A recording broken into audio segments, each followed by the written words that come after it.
Жарлан цумын алга толгой багтаа байрлалтай 30 хүний халуун усны барилга нь анх 1979 онд ашиглалтанд орсноос хойш тасралтгүй 39 жил анхны зориулалтаараа ашиглагдаж байгаад 2018 оны 5 дугаар сард аймгийн мэргэжлийн хяналтын газрын байцаагчийн дүгнэлтээр 59% эрсдэлтэй гэсэн дүгнэлт гарч шинэ барилга барих зайлшгүй шаардлагатай хэмээн үтсэн байдаг. 30 хүний халуун усны шинэ барилгын ажлын тендер зарлагдсанаар Жаргалан тургамал компани орон нутгийн төсвийн 1.6 тэрбум төгрөгийн өртөгтэйгээр халуун ус сауны цогцлбор барилгын ажлыг 2021 оны 6 сараас эхлүүлж тухайн онд багтаан ашиглалтанд оруулахар гэрээсэн хэдий ч өнөөдрийг хүртэл ашиглалтанд хүлээлгэж өгөөгүй байна.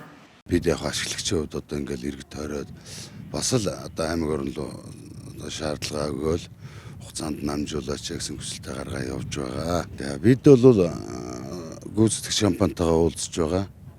Тэгээ ер нь бол одоо материалын үнэсөө нэмэлт төсөв хэрэгтэй гэсэн ийм шаардлагыг манад хэлж байгаа. Тэгээд манайх бол нөгөө төсөв энтерт нь оролцдоггүй учраас одоо яг тэр одоо өсөх боломжтой эсэх хэдэн төгрөг болсон энтер тэр бол бид бол оролцоо байхгүй. Бид бас одоо ойрын хугацаанд энэ ашиглалтанд оруулахгүй бол иргэдээс маань одоо санал хүсэлтийг ирж байна. Тэгээ одоо гомдолч бас гарч байгаа. Ер нь одоо яаралтай оруулаач гэдэг.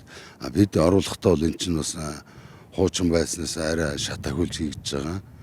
Ер нь бол зөвхөн 30 хүний халуус гэдэг утгаараа биш одоо энэ нийгэм өөрчлөгдсөн хүмүүсийн одоо бас сонирхол одоо ашиглах байдлаас хамаарат ер нь савн талдаа тэгээ болж игэл одоо бас аймаг оронтой зөвшөлтөд 24 цагаар ашиглах ийм бодлоготой явж байгаа.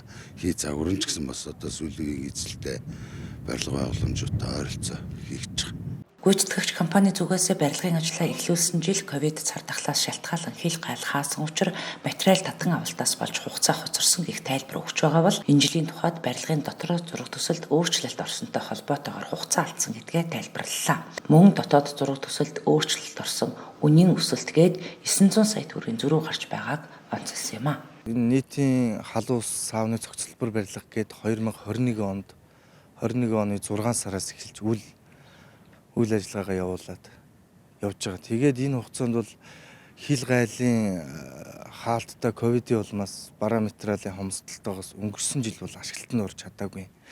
Энэ жилийн хувьд 22 оны хувьд бол зураг төслийн хувьд дотор зохион байгуулалтын хувьд бол өөрчлөгдөд тэрийг буцаагаад батлуулаад ирж идэл бол ерөнхийдөө 8 сар хүрээд тэгэд ашиглалтанд оруулах хугацаа бол ерөнхийдөө 2022 оны 10 сарын 10-нд ашиглалтанд оруулахаар явж байгаа. Одоо эн чинь анх тэрбум 600 сая төгрөгөөр баригдах барилгын өнгөрсөн энэ онд тэрбум 600 суух ёстойгоос 200 саяын дутуу тэрбум 400 суусан мэл. Тэгээд одоо болохоор манайх барилга засгийн газрын 88 дугаар тогтоолоор батлагдсан үнийн өсөлтийн зөрүүний индексээр нэг 45%-ийг олгож байгаа шүү дээ. Тэгэхээр нэг эн чинь сүүлд нэг зураг нь магадлангаар ороо батлагдаад ирэх нь 2 тэрбум 500 орчим болцсон байна. Магадлалаар ороод ирсэн дүнгээрээ бол.